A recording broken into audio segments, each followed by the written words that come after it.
Единният Бог и смисълът на живота. Представете си редица тежки камъни, подпрени един на друг.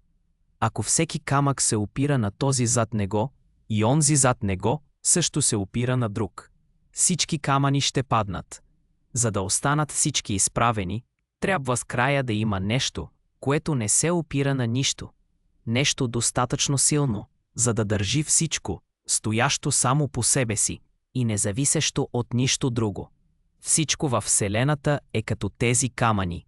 Точно както всеки камък се опира на други камъни, за да остане изправен.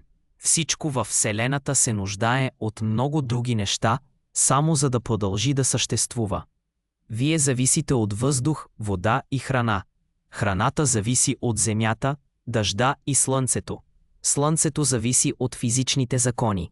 Накъдето и да погледнете, едно нещо зависи от няколко други неща. Науката описва тези връзки много добре. Тя ни казва как едно нещо зависи от друго. Но тя не обяснява защо цялата редица от камъни стои изправена на първо място. Тя не отговаря на въпроса какво е достатъчно мощно, за да държи всичко. За да разберем това, трябва да погледнем отвъд веригата от зависими неща. Трябва да има същество, което поддържа всичко, но не се опира и не зависи от нищо друго. Това същество, което поддържа всички неща, но не е държано от нищо друго, е това, което наричаме Всемогъщия Бог. Смисълът на живота. И така, Всемогъщият Бог създаде нас и всичко около нас. Ако се огледаме, виждаме, че всичко има ясна цел. Слънцето затопля земята и издига водата в небето, образувайки облаци. Вятърът движи облаците. Дъждът от облаците кара растенията да растат. Растенията и животните осигуряват храна за хората. Нищо във Вселената не изглежда случайно или безцелно. Когато дори безжизнените неща имат цел, възниква логичен въпрос. Защо Всемогъщият Бог създаде човешките същества, които очевидно имат най-високото ниво на интелект и съзнание?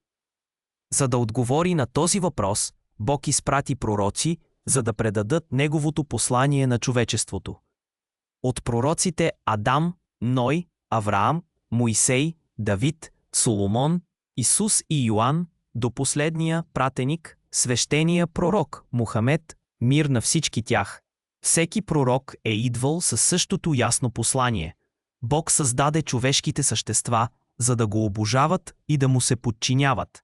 И този световен живот е непрекъснато изпитание за нашето подчинение на Бог. Всяко наше дело, дума, мисъл и намерение се записват от ангели. Моментът на смъртта е краят на изпитанието и разкриването на резултатите.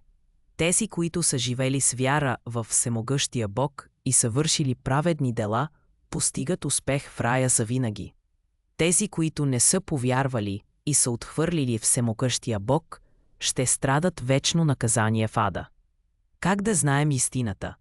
Как знаем, че пророците са идвали?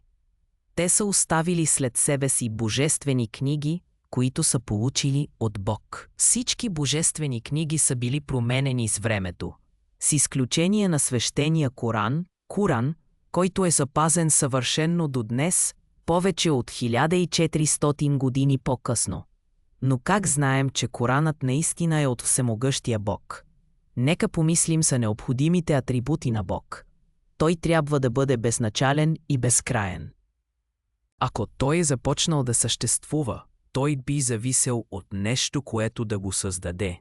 Така че той не може да бъде онова същество, което не зависи от нищо друго.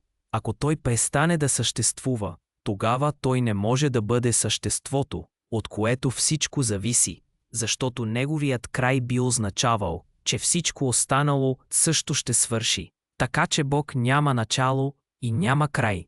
Той трябва да бъде един. Ако имаше двама творци, волята на единия би ограничила силата на другия, а едно ограничено същество не може да бъде Бог.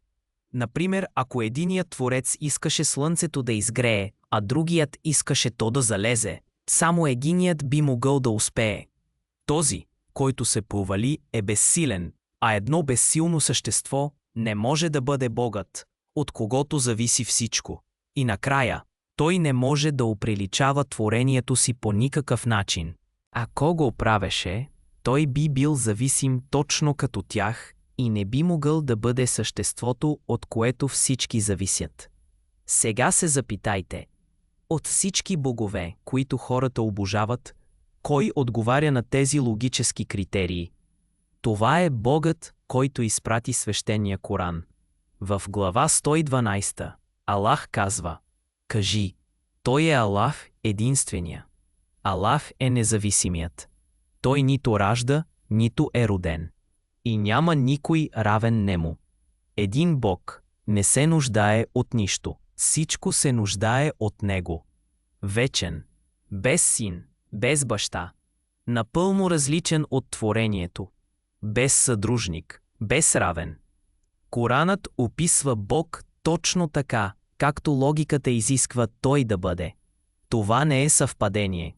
Това е доказателство, че свещеният Коран наистина е книгата, изпратена от Създателя на Вселената, Всевишния Аллах. Поканата. И така, ние ви каним към исляма, към обожаването на истинския Бог, който създаде небесата, земята и всичко, което съществува. За да влезете в исляма, просто кажете с искреност: свидетелствам, че няма друг Бог, заслужаващ поклонение освен Аллах, и свидетелствам, че Мухамед е пратеникът на Аллах. Ашхаду ан ла илаха илла Аллах. Ва башхаду анна Мухамедан Расулуллах. Ако грешим, вие губите 3 минути. Ако сме прави, вие губите всичко в безкрайния отвъден живот, като си тръгнете. Вратата към вечното блаженство е широко отворена. Ще минете ли през нея?